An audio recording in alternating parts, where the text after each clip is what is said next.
We're not trying to rip off the black projects. We're trying to find scientists out here who understand this stuff or don't have a screw loose and can actually build something. We're still waiting. Right? We're getting close. We're going to see. And this guy was saying to me, he said, well, you know, it's the media. The media is absolutely not free anyway. He knew this as a congressman. He says, the media spins everything. And you can see it happen on a political issue. You can see it happen on a technology issue. You can see it happen on this kind of issue. Years ago, I met with a man who was the national security military affairs guy for the Washington Post. And he said to me, and we were having a drink at a place in D.C., some place that you'd never think we'd be, you know, basically. And he turned to me and he said, well, you know, I've got a whole file on some stuff like this, including the fact that there's been human cloning going on in covert military and corporate programs in facilities that are underground out west. I said, yeah, I know about those. I said, you know about the ones that make it look like they're ETs and they're not anyway? He said, oh, yeah. I said, well, why don't you run with that story? He says, Dr. Greer, you know nothing important is ever printed in the Washington Post. Now, by important, he didn't mean, you know, who gave who a sexual favor in the Oval Office. I mean, that'll be front page for 390 days. Or, you know, 10% cut on the Medicare thing or this thing or that, some trivial issue. Even a conventional war issue. You'll hear the conventional part. But they will not tell you about these issues. And if they try to, read the book, Into the Buzzsaw. Gore Vidal wrote the introduction to it, where he talks about journalists who came across incredible stories, and they were true, and they were just completely kicked out of their media organizations or worse. So the Fourth Estate is dead. Back in 1994 or 5, I was at a place in New York City with kind of the New York 100. You know, while Rockefeller was there, and Mrs. Boutros-Ghali, the wife of the Secretary General, was there. And Bob Schwartz was there. And Bob Schwartz is a media guy who had been on the board of Time Life. And he told me point blank, he says, the media has become scribes sitting at the right hand of the king taking dictation. And we don't have a Fourth Estate. Not really. Not on anything this important. Because he had found documents, some that, I don't know if Bob and Ryan Wood are here, but some of the ones related to the so-called MJ-12 group and the covert groups dealing with this, and I handed it off to a major journalist that he's friends with at 60 Minutes at CBS. And they wouldn't let him run with the story. A lot of people said, you know, given the huge number of people who were following this Disclosure Project event in 2001, why didn't any of these other news magazines pick this up and run with it? I said, well, they tried to. I mean, one of the executive producers of ABC News was at my farm out here in Virginia, going through every file I have, and a lot of it's triple hot. I mean, I've had guys just flat out take things out of projects and give them to me, not declassified. And, you know, he was going to run with this stuff. And about a couple weeks after the May event in 2001, he called me and he says, well, you know, it doesn't look like we're going to get this on. I said, oh? I said, why not? He said, well, they won't let me. I said, I thought you said you were totally in charge of Primetime Live in 2020. You could put on whatever you wanted. He says, well, apparently not. So, look, the corruption is enormous. So it's up to us. Here, the beauty of the Internet is that if you can keep your nose clean and stick with the facts, and if you look at what we put together with the Disclosure Project, on any particular section, there's not just 1 or 2 witnesses. There's usually 3 or 6 or 10 or 5, you know, corroborating the kind of things that were going on with, you know, UFOs being concerned about our nuclear weapons, or air traffic control, military chasing, or NORAD being involved when they deny that they are, et cetera, and so on. But if you can keep your nose clean and put the facts out there, people want to know the truth.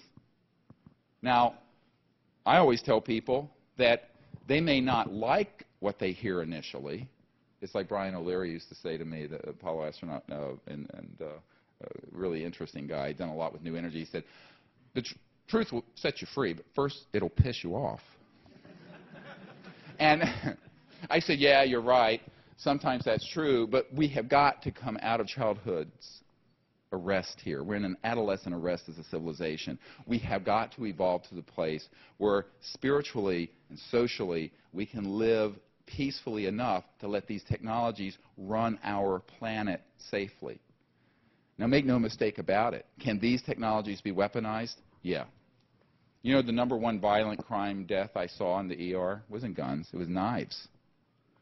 I saw more people sliced and diced and stabbed, even kids in high school. So it's anything. I can turn this into a weapon. You know, I mean, you can weaponize anything. And this begs a larger question. Are we ready as a civilization to say no to the weaponization of all these technologies, which, by the way, has already happened, and put together an international resolve to live together peacefully so that the planet can move forward without killing it? Right now, we're in this death grip. It's sort of a catch-22. The technologies are being kept back for both greedy reasons and some legitimate ones related to weaponization. And the Earth is spinning out of control more and more into terrorism and anarchy and chaos and environmental collapse because the technologies are still secret. And it builds more and more poverty and war, more and more injustice. And if there's injustice and disparity, there will be violence eventually. And we're going to see more of it. So how do you break this? Well, you're going to have to get some wise people together. And several good friends of the Dalai Lama are on my advisory group. And we'd had very open discussions about what's going to be needed spiritually, institutionally, and otherwise to put together to bring these things out safely and create a world that we can leave to our children and our grandchildren that will actually be here and intact. We can do it, and we're, by the way, at V1. You know V1, you're going down the run. How many pilots are there here? You know V1 is when you got to either shut it down or take off, because if you go much further, you're going to hit the end of the runway before you can stop the jet. So our civilization's at V1. We got to rotate up, out.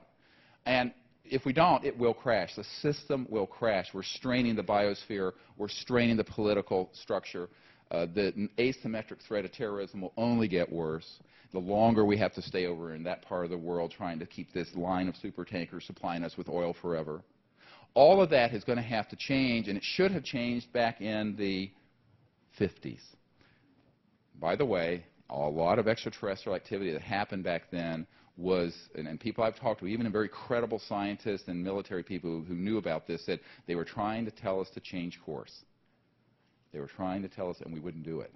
The Day the Earth Stood Still is actually a docudrama. It really is. I mean, it's cheesy. It's a 1951 or 2 or whatever. But go see it. It's a fantastic. And Close Encounters of the Third Kind was a docudrama. All the cases portrayed in there were essentially correct. So we have this opportunity as a people. And the question is, will we seize the day? Will we take this opportunity or let it slip? It isn't going to be done by anyone. I can't do it by myself. Don't think that George W. Bush is going to take on this by himself, or Cheney, or Clinton, or any of these figures. They're not. The masses are going to have to insist, and they're going to have to keep this thing on the radar scope. We had tens of thousands of letters go to Congress demanding that there be an open hearing on this and that the technologies be explored seriously back between June and September 9/11 of 2001. Of course, when 9/11 happened, this thing was building so much momentum that there was seriously being asked about and talked about. Even members of Congress in public talks were referring to the Disclosure Project, because we put together all this stuff and delivered it to them. 9/11 sort of knocked a lot of things aside. But for whatever reason, I mean, you can build a conspiracy into that if you want. The fact is that it sort of put everything on a different burner and got shifted around. But the fact is, 9/11 and all this sort of terrorist stuff is going. Why is Osama bin Laden, who is, of course, a fanatic and a murderous maniac, I'm not going to defend him ever. However, he used to be an ally of ours in Afghanistan. We wanted him to help us get the Soviets out of Afghanistan. He became an implacable enemy after we went over in the first Gulf War and then camped out in these Islamic countries for another decade. And why are we there? Well, we're maintaining the peace. Well, nonsense. I mean, we're not in Central Africa. We weren't in Rwanda. We're not in Colombia in any significant way, South America. It's oil. 3 letters, O-I-L. Because without an uninterrupted supply of cheap oil, including the Iraqi oil fields, which is the second largest in the world, we're really in a big problem, particularly with China industrializing at 10, 12% a year growth of their economy. So we are having to do this. I mean, a friend of the Bush family told me in February of last year, very directly, he says, well, this really has to be about oil. Because The second